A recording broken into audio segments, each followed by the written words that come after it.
প্রত্যেকটা জীব মধ্যে আমি আসি বলে মনে করা, এটা হলো ভক্তি লাভের প্রধান উপায়। তুমি কাকে ঘৃণা করবে, মায়ের হিংসা করবে, কাউকে হিংসা করতে পারবে। অমৃত সুপুত্র, ওর সবাই অমৃতের সন্তান, তুই কাউকে হিংসা করতে পারবে। যাই যাই নৃত্য পড়ে তাই কৃষ্ণের সুরে সর্ববেদং খল্লিদং ব্রহ্ম, সর্ববেদং খল্লিদং পরমাত্মা। আসো আগালে অনিলে চিরনব নিলে ভোজন শরীর।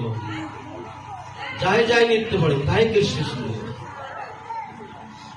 একলা কৃষ্ণ ঈশ্বর আর সব তার ভিত্তি। কৃষ্ণ ভক্তি করলে সর্বকর্মকৃত হয়। কৃষ্ণ ঈশ্বর, জীব ঈশিতব্য। কৃষ্ণ দ্রষ্টা, জীব দৃষ্ট। কৃষ্ণ আকর্ষক, কৃষ্ণ আকৃষ্ট। কৃষ্ণের অনন্ত শক্তি, জীবের নিঃশক্তি।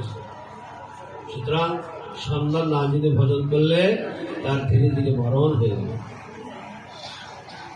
যে শ্রীমান মহাপ্রভু সুন্দরকে লাস্টের 12 বছর পূর্ণতম লীলা গম্ভীরায় মাটির নিচে ছোট্ট কান করে ধরে মহাপ্রভু থাকতে ছোট্ট করা চালু আছে। ওরকম অক্সিজেন দিত না যেত। 12টি বছর কাটিয়েছেন শ্রীমান মহাপ্রভু। গম্ভীরায় কে কে দিয়েছিল হাত উঁচু করে।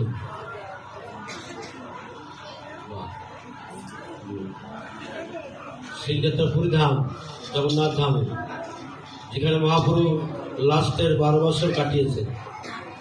গম্ভীরা লীলা অত্যন্ত দুর্বোধ্য লীলা, অত্যন্ত কঠিন বোঝা, বাঙালির মাথায় ঢুকে সম্ভব। একটা সূত্র অধ্যায় লীলাও বলা হয়েছে। চৈতন্য চরিতামৃতে কবিরাজ ফলন দিয়েছে। সে যে রইল প্রভু 11 বছর, কৃষ্ণের বিরাগ স্ফূর্ত হয় নিরন্তর। রাধিকার দশা জয়সে উদ্ধব দর্শনে, সেই রূপ দশা হয় প্রভু রাত্র দিনে। অসাধারণ সূত্র। রাধিকার দশা জয়সে উদ্ধব দর্শনে, সেই রূপ দশা হয় প্রভু রাত্র দিনে।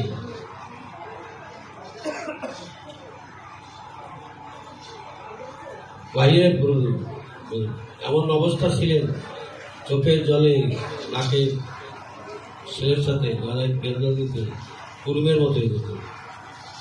বিরাহার বিরাহ উন্মাদ। রাধিকার দশা জয়সে উদ্ধব দর্শনে, কৃষ্ণের বিরাহ উন্মাদ, পাগল হয়ে যেত। রাধে রাধে রাধে রাধে, শুধু রাধা নাম জপ করতে, আর কোনো নাম করেননি।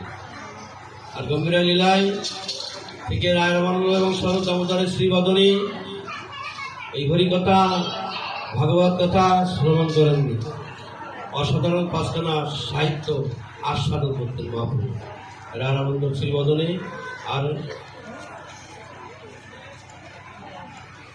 শরৎ দামোদরের বলে। শরৎ দামোদর মহাপ্রভু সতীর্থ ছিলেন, ঈশ্বর হরিপাদের শিষ্য। 5খানা অসাধারণ সাহিত্য কি কি? রায় রামানন্দের নাটক, যাদবের গীত গোবিন্দ, বিল্লমঙ্গলের কর্ণামৃত, আর চণ্ডীদাসের পদ, আর বিদ্যাপতির পদ। এই 5খানা অসাধারণ সাহিত্য আস্বাদন করতেন, ভাগবত শ্রবণ করেন। রাধা নাম জপে গুরা পরম যতনে, সুরধ্বনি ধারা বহে অরুণ নয়নে। রাধা নাম জপে